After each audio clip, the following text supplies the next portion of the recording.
On the news tonight, Governor Sheriff Oborevwori cautions oil companies against oppressing host communities.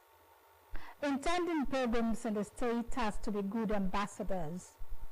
State House of Assembly passes College of Health Technology over the bill. Abroad, President Donald Trump orders 25% import tax on metals entering U.S. Good evening. Thank you for joining us on Delta Television News tonight. My name is Pauline Okulie. The state governor, Right Honorable Sheriff Oborevwori, has said his administration will neither allow oil companies operating in the state to oppress their host communities nor allow host communities to disrupt oil productions. Governor Oborevwori stated this while playing host to the management of Chevron Nigeria Limited, who paid him a courtesy visit at Government House, Asaba. Ejime Udweme reports. The governor disclosed that the state derived most of its revenue from oil production, adding that nothing will be allowed to disrupt oil production. While appreciating Chevron Nigeria Limited for its continuous contributions to the nation's economy and development, he applauded the management of the company for coming to interface with the state government. Governor Oborevwori implored the company to continue to do more for the people in their host communities, adding that the company should shun the policy of divide and rule, which he said was counterproductive. On the company, I will support you to do operation. What you know you can do for the host community, do for them. I will not allow the company to oppress the host communities. I will not allow the host community to also stop operation because we are depending on oil.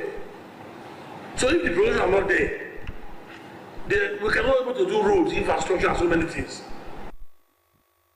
The chairman and managing director of Chevron Nigeria Limited, Jim Swash, expressed appreciation for the mutual relationship between the company and the Delta State government.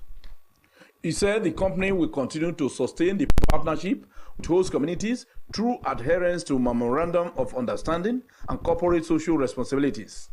Your Excellency, I'd also like to say thank you for the continued participation in securing the safety and security of our people and our assets. Ejime Udweme reporting. The National Association of Nigerian Students, NANS, has inducted Governor Sheriff Oborevwori into his Hall of Fame following his monumental infrastructural and human capital development spread across the state. The induction was performed by the global president of NANS, Comrade Lucky Imoefe, when he led members of the National Executive Committee of the Association on a courtesy visit to the governor at Government House, Asaba. Ejime Udweme reports.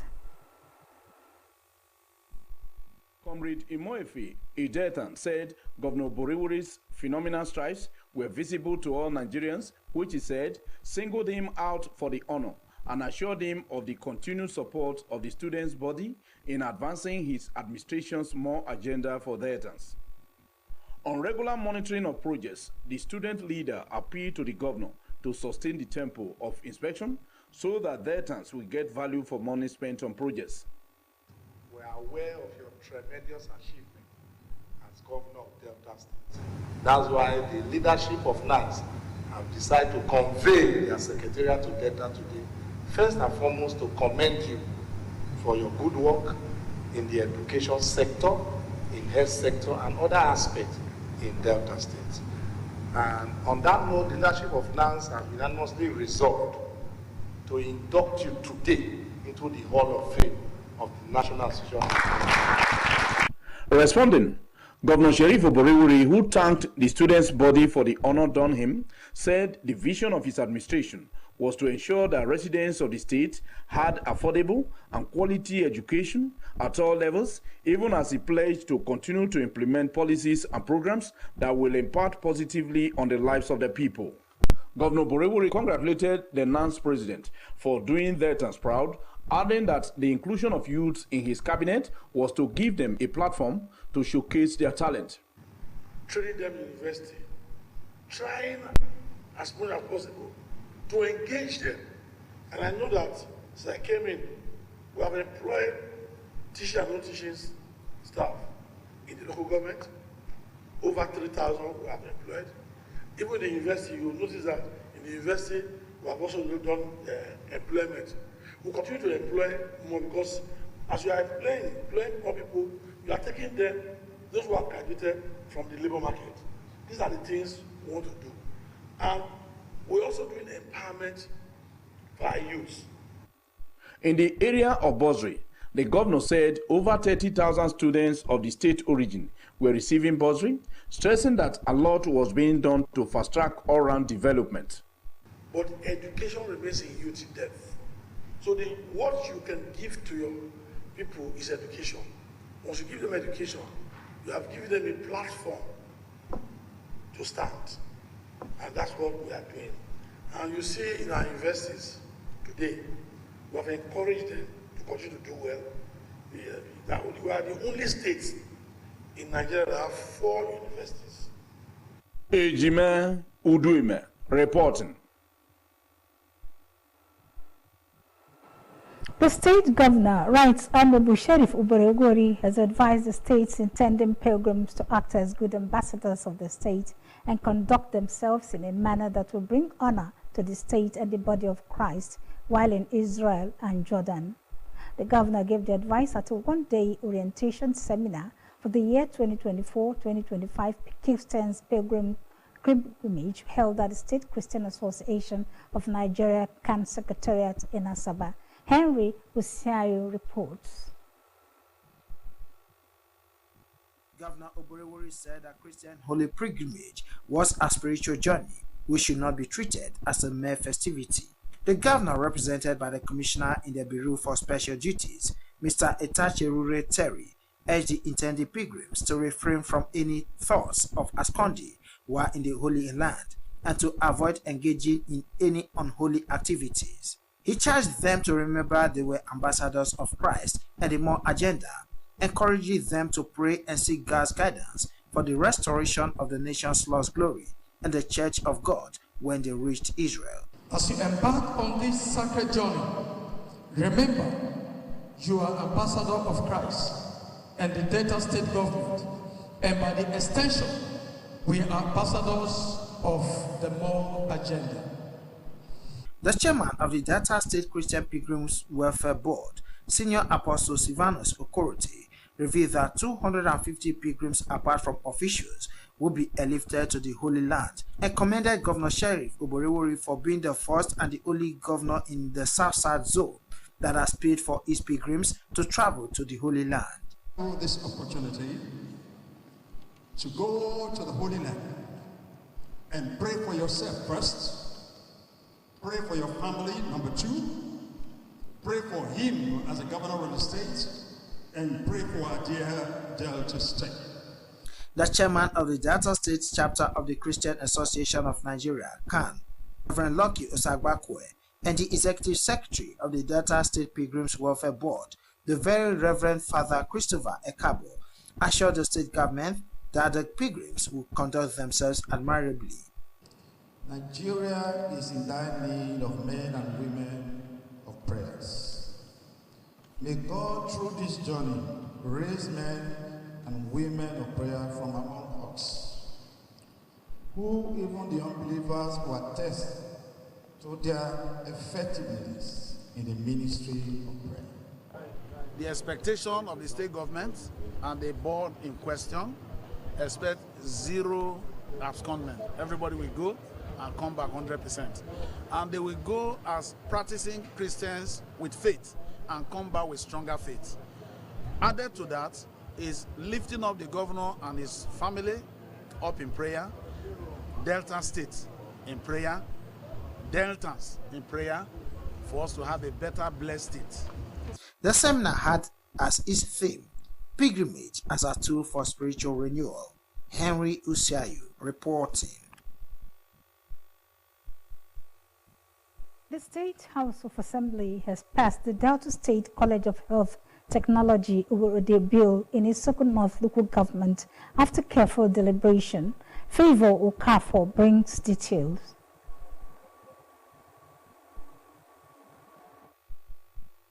At the Committee of the Whole, as moved by the Majority Leader, Honorable Emeka Nwobi, and seconded by the Deputy Majority Leader, Honorable Festus Oko, the House amended the bill clause by clause. The Speaker of the Right, Honorable Emomotimi Gwor, then sought for a motion for third reading and passage as moved by the Majority Leader.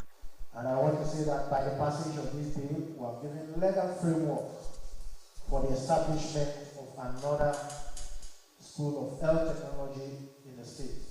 Thanking lawmakers for their inputs, the Speaker said the bill would key into the federal government's Immunization Plus and malaria progress by accelerating coverage and transforming services project impact with support from the World Bank, which will enable the state government establish another School of Health Technology in the state to improve healthcare, the economy, and the overall well-being of the citizens.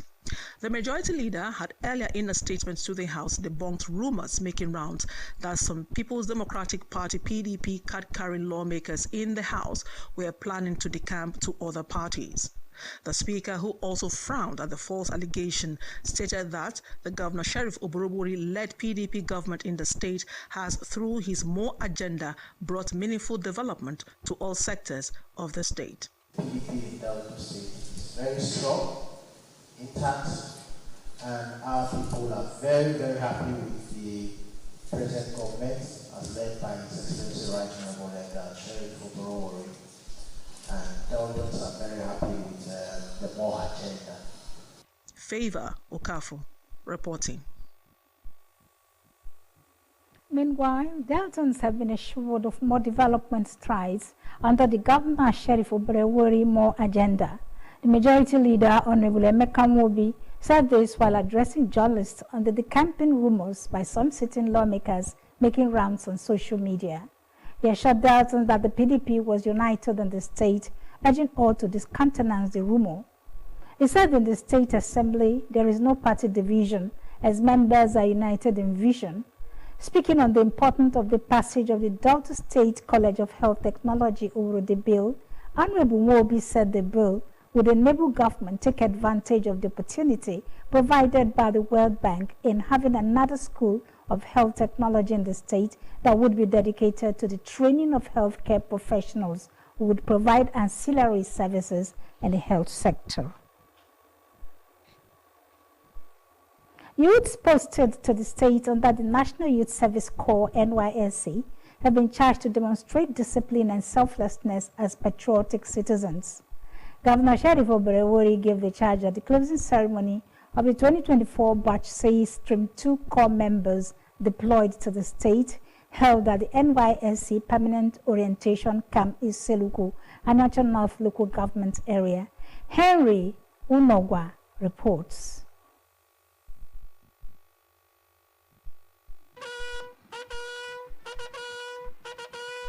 Declaring orientation course closed, Governor Sheriff Oborevwori, represented by the State Commissioner for Youth Development, Barrister Henry Trakirowe, reminded the corps members that the NYSC was designed to equip them physically and socially for the enormous challenges of the national integration and nation building.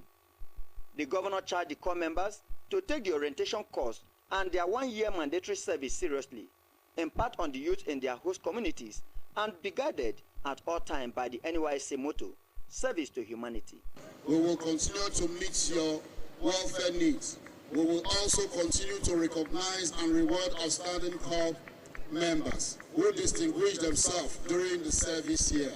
The state coordinator of the NYSC, Mr. John Kwage, in his remarks, said the 2024 Batch C Stream 2 corps members registered in the state had performed positively by embracing all aspects of the course with diligence and a high sense of responsibility. He lauded the state government for its continued support to the scheme and pledged the continued support for the NYSC and the state to the government policies and the programs.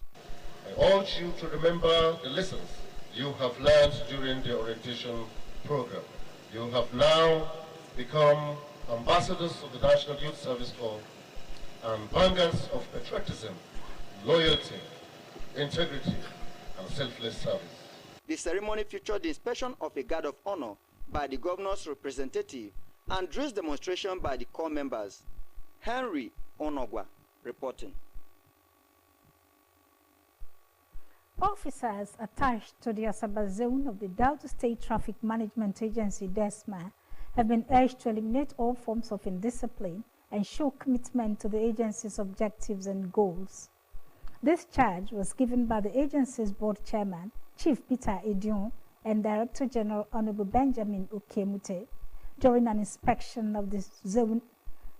Addressing the officers, Chief Edion urged them to demonstrate professionalism whilst at work and to refrain from any conduct that might tarnish the agency's reputation.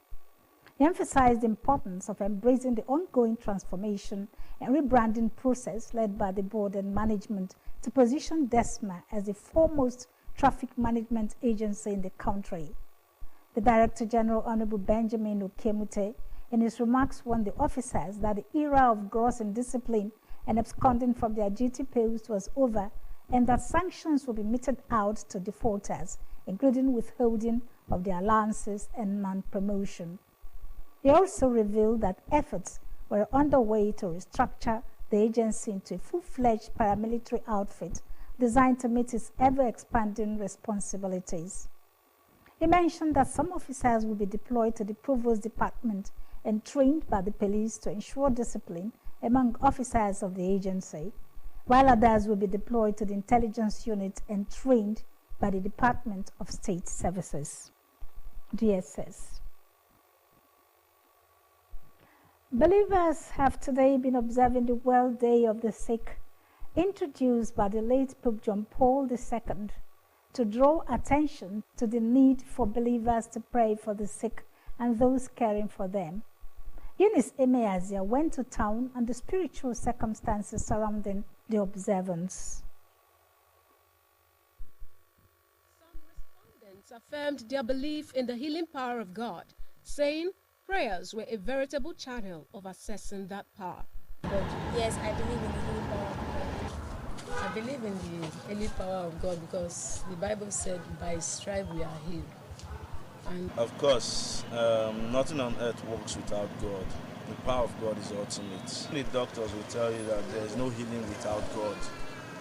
So with God, all things are possible, no matter what it is. A medical practitioner at the St. Luke's Hospital, Asaba, Dr. Akara Jerry Kelechukwu, said though he believed in science, he did not rule out the hand of God in the healing process of patients. Me, in my own personal belief, there is God.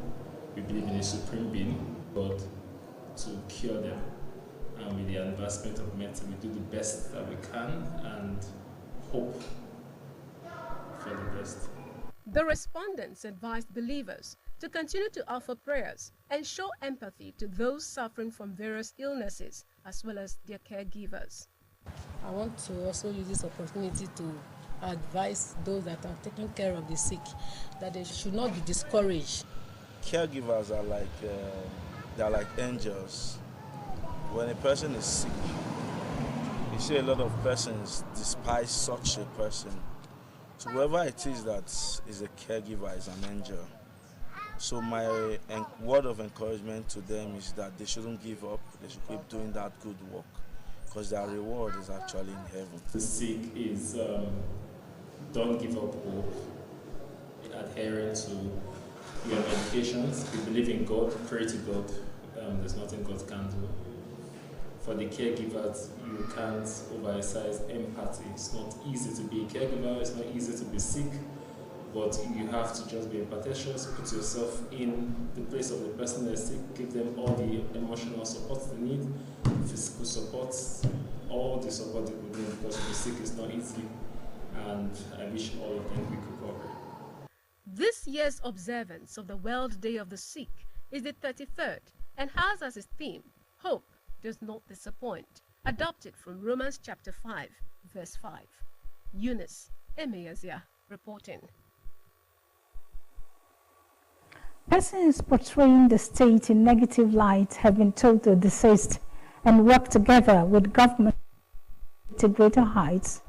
A group of concerned Deltans made a call when they staged a solidarity rally in support of Governor Oborevwore's development efforts to the government house at Asaba.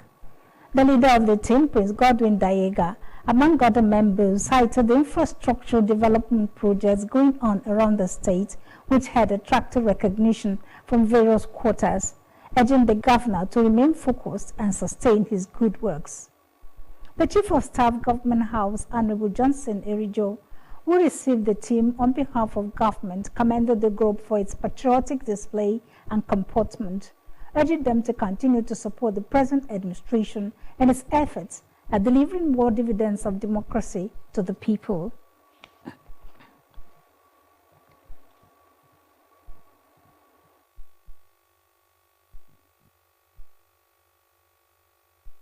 Urged the Minister of Communications, Innovation and Digital Economy, Mr. Bosun Tijani, and the Nigerian Communications Commission to suspend the impending hike in telecommunications tariffs until their service improves. This followed the adoption of a motion of urgent public importance moved by the member representing Yenagoa, Kolokuma, and Upakuma Federal Constituency of Bayelsa State, Honorable Obuko Forji, at plenary today. Moving the motion, Honorable Oforji noted that speaking after a stakeholders meeting with mobile network operators in Abuja, Dr. Tijani disclosed that telecommunication tariffs will soon increase.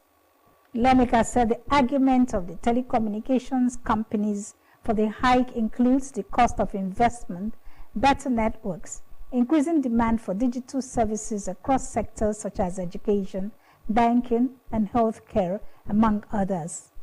Honorable Oforji expressed worry that the National Association of Telecom Subscribers has rejected the proposed increase in tariffs, describing it as insensitive and a further burden on consumers already grappling with economic hardship and poor network service delivery.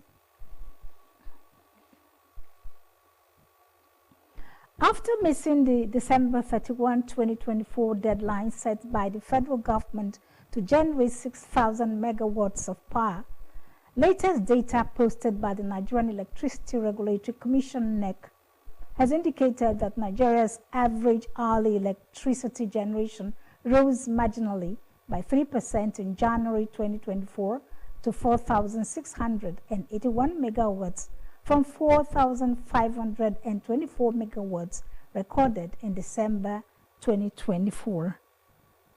NEC and its operational performance of power plants fact sheet released showed that Egmin Power Plant 538 megawatts, Kenji Hydro 459 megawatts, and Delta Power Plants 443 megawatts were the largest power generators to the grid in the first month of 2025.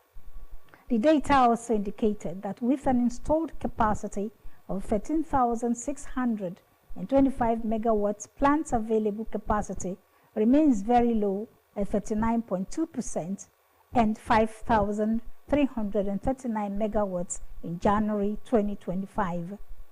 This was, however, marginally higher by 2% from average available capacity of 5,237 megawatts recorded in December 2024. The Nigerian electricity supply industry's failure to improve capacity availability and utilization has remained a source of concern to the federal government over the years. The Joint Admissions and Matriculation Board has disclosed that exceptionally gifted children who are below 16 years would be allowed to take the Unified Tertiary Matriculation Examination. Professor Oloyede disclosed this at a meeting with critical stakeholders. The Registrar of JAMB, Professor Ishaq Oloyede, said the board will identify the few gifted students and allow them to take the exam, stressing that such candidates must score at least 80% in UTME, the West Africa Examination Council WAEC, post-UTME, or the General Certificate Examination GCE level. The registrar pointed out that the national minimum admissible age was 16. As such, any candidates below 16 years by September 2025 would not be considered for admission. Professor Oloyede also lamented that private universities encourage underage admission, and in most cases, 80% of their intakes end up being migrated to other programs owing to poor standing. You're watching Delta Television, main news at 8. Please stay with us as we'll be back after this time out.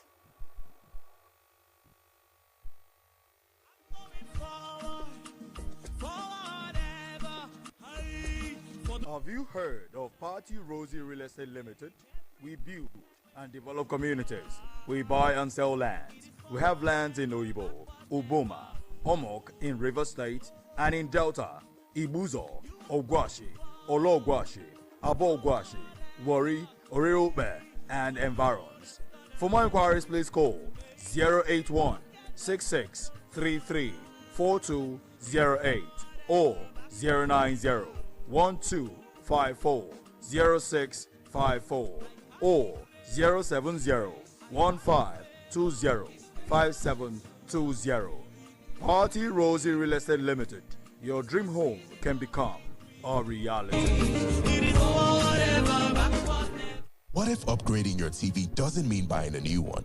Unbelievable, right? But with the new Airtel Smart Router, you can now watch YouTube on any TV and also get unlimited data for 30 days to stream thrilling Nollywood movies, catch up on football highlights, and keep your kids engaged with edutainment all on YouTube. With the Airtel Smart Router, everyone gets what they love. Get the Smart Router plus unlimited data for 25,000 Naira. Visit the nearest Airtel shop to get yours. Airtel, a reason to imagine.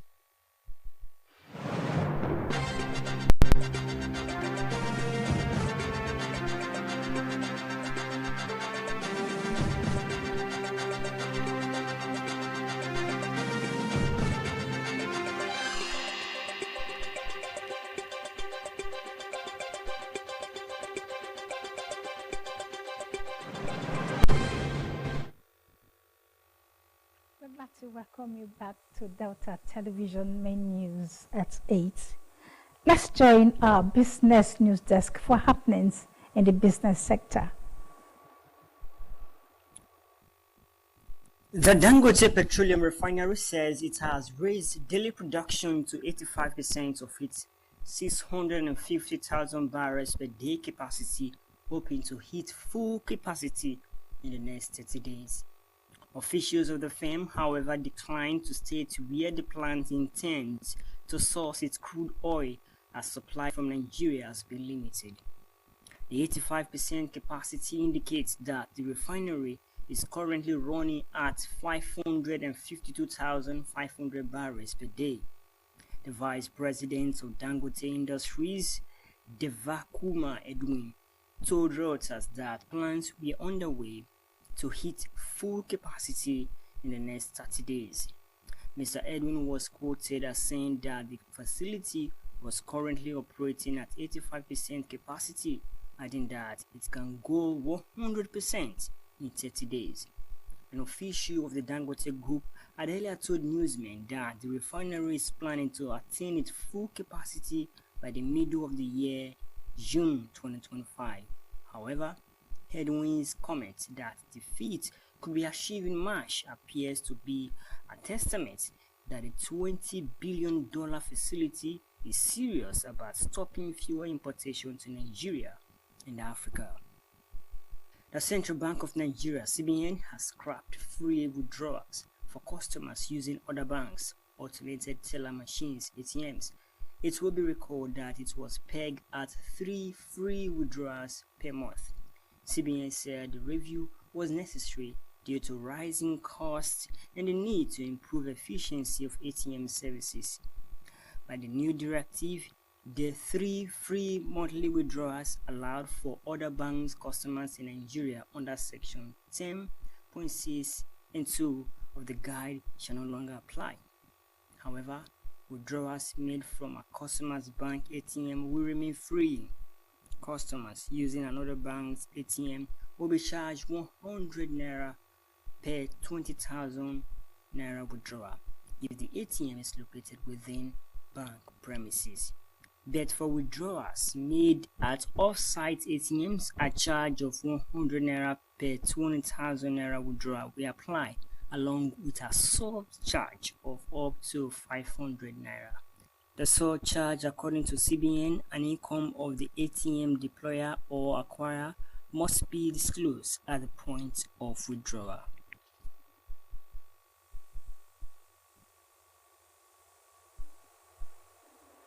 Now to our thoughts for the day. Your future is created by what you do today, not tomorrow.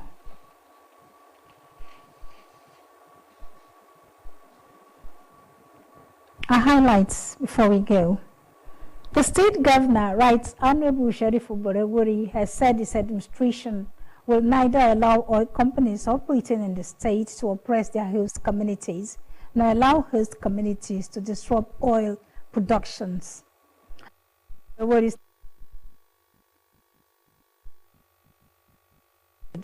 paid him a courtesy visit at Government House, Asaba. The state governor, Right Honorable Sheriff Oborevwori, has advised the state's intending pilgrims to act as good ambassadors of the state and conduct themselves in a manner that will bring honor to the state and the body of Christ while in Israel and Jordan. The governor gave the advice at a one-day orientation seminar for the year 2024-2025 Christians Pilgrimage held at the State Christian Association of Nigeria CAN Secretariat in Asaba. And the State House of Assembly has passed the Delta State College of Health Technology Urode Bill in its Soko North local government area after careful deliberation. And that's our news. Thank you very much for watching. My name is Pauline Okulie. Good night.